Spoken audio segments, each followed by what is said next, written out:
ஏய், கிளீனா மசாஜ் பண்ணு. ஒரு வேலை கூட ஒழுங்கா தெரியாதா? நான் இந்த வீட்டை விட்டு முன்ன வெளியில துரத்திட்டா சோத்துக்கு என்ன பண்ணுவேன்? என்னை எவ்வளோ அசிங்கமாக நடத்த முடியுமோ நடத்திக்கோ.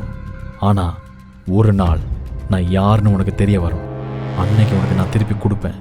என்னோட பொண்டாட்டி சந்தனாவுக்காக தான் இந்த கொடுமையெல்லாம் பொறுத்துக்கிட்டு இருக்கேன்.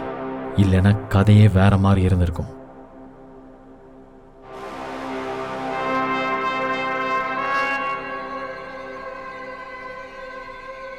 அத்தை, வேலை முடிஞ்சது, நான் கிளம்புறேன்.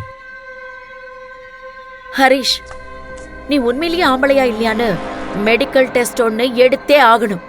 ஏன் இப்படி என் பொண்ணோட வாழ்க்கையை கெடுத்துட்டு இருக்க?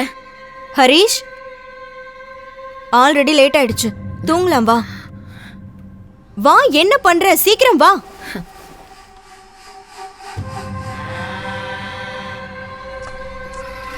இந்த சந்தனா எப்பதான் மாற போறாளோ? இந்த வேஸ்ட் பாடிய எப்பதான் இவ டிவோர்ஸ் பண்ண போறாளோ? இந்த வீட்டுக்கு பணக்கார மாப்பிள்ளைய எப்ப கொண்டு வர போறாளோ தெரியல. முழு வீடியோவை பாக்கெட் FM தமிழ் யூடியூப் சேனலில் கண்டு மகிழுங்கள்.